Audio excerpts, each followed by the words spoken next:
Hey everyone, and welcome back to the channel. Today, we're diving into one of the most powerful tools in an investor's toolkit, the stop-loss order. If you've ever felt that sinking feeling of watching a stock you own and us keep dropping, and you weren't sure when to get out, then this video is for you. Mastering the stop-loss is a game changer for protecting your hard-earned capital and taking the emotion out of your trading decisions.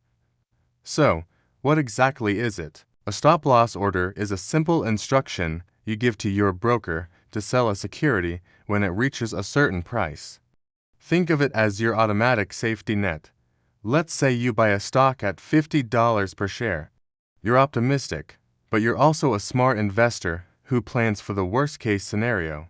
You decide you're not willing to lose more than 10% on this trade. So, you can set a stop-loss order at $45. If the stock price falls to $45, your broker will automatically trigger an order to sell your shares. This helps you get out of a losing position before the losses become catastrophic. It's your predefined exit strategy, and it works without you having to be glued to your screen all day. There are a couple of main types of stop-loss orders you need to know about. The first is a standard stop order, which we just discussed. When the price hits your stop price, say $45, it converts into a market order. A market order sells your shares at the best available price at that moment. Now, this is usually close to your stop price, but it's not guaranteed. In a fast-moving, volatile market where the price is plummeting, your order might get filled at $44.90 or even lower. The main goal here is to get you out of the trade quickly. The second type is the stop limit order. This one adds an extra layer of control. With a stop limit order, you set two prices, a stop price and a limit price. For example, you could set your stop price at $45 and your limit price at $44.80. This means that if the stock drops to $45, your sell order is activated, but it will only execute if it can be sold at a price of $44.80 or higher. The benefit is that you protect yourself from selling at a much lower price during a sudden, sharp drop. So, why is using a stop loss so crucial? The biggest reason is emotional discipline. Fear and hope are two of the most powerful and destructive emotions in investing. When a stock is falling, fear can make you panic and sell at the worst possible time. Or, even worse, hope can make you hold on, thinking, oh, it'll come back. This is how small losses turn into massive, portfolio-crushing ones. A stop-loss takes that decision out of your hands. You make a logical plan when you read calm and rational before you even enter the trade, and the stop-loss executes that plan automatically, protecting you from your own emotional biases. It enforces discipline, which is the hallmark of every successful long-term investor. Another key benefit is that it frees up your time and mental energy. You don't have to constantly monitor every tick of the market. You can set your orders and get on with your life, knowing you have a safety mechanism in place. This is especially valuable for those of us who aren't full-time traders.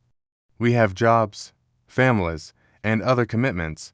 A stop-loss acts as your personal risk manager, working for you in the background. It allows you to participate in the market's potential upside without taking on unlimited downside risk. Now, the million-dollar question: where do you actually place your stop-loss? This is more of an art than a science, but there are some popular strategies. One common method is using a fixed percentage, like the 8% or 10% we talked about. This is simple and easy to apply. However, it doesn't take into account the specific behavior of a stock. Some stocks are naturally more volatile than others. A 10% drop might be a normal Tuesday for a volatile tech stock, but a massive red flag for a stable utility company. That's why many traders prefer to use technical analysis to set their stop-loss levels. They might place their stop-loss just below a key support level. A support level, a price point where a stock has historically found buyers and bounced back up. Placing a stop-loss below this level means you're essentially saying, if the stock breaks through this historical floor, something fundamental has changed, and I want out. Other technical indicators, like moving averages, can also be used.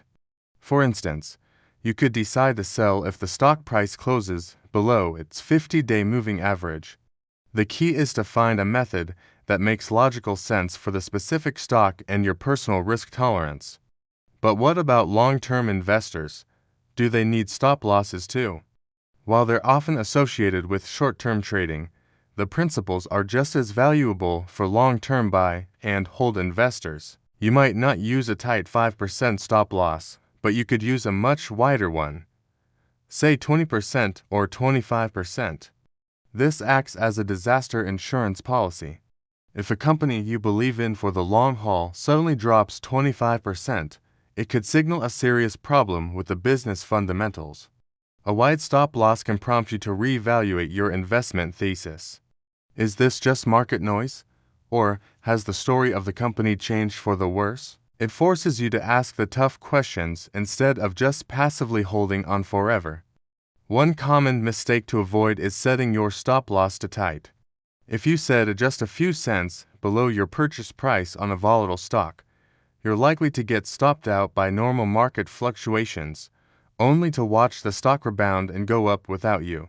This can be incredibly frustrating. You need to give the stock enough room to breathe. Analyze its typical daily or weekly price swings to get a feel for its normal volatility before setting your level. Another pro tip is to use a trailing stop loss.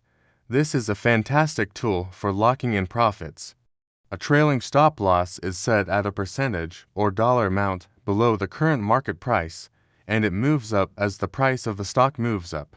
For example, you might set a 10% trailing stop. If your stock goes from $50 to $60, your new stop loss level automatically adjusts to $54, 10% below $60. If it climbs to $70, your stop moves to $63. If the stock then falls and hits $63, your sell order is triggered, locking in your profits. It's the best of both worlds. It lets your winners run while still protecting your downside.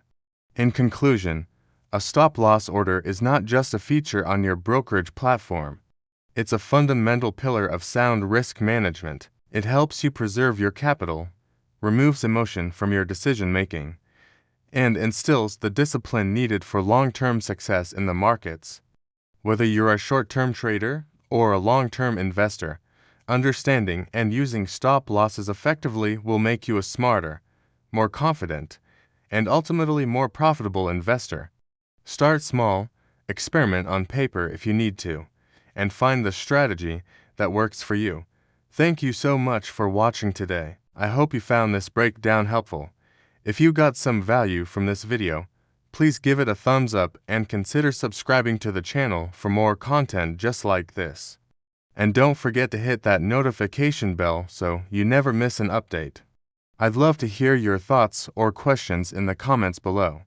Until next time, trade safe and trade smart.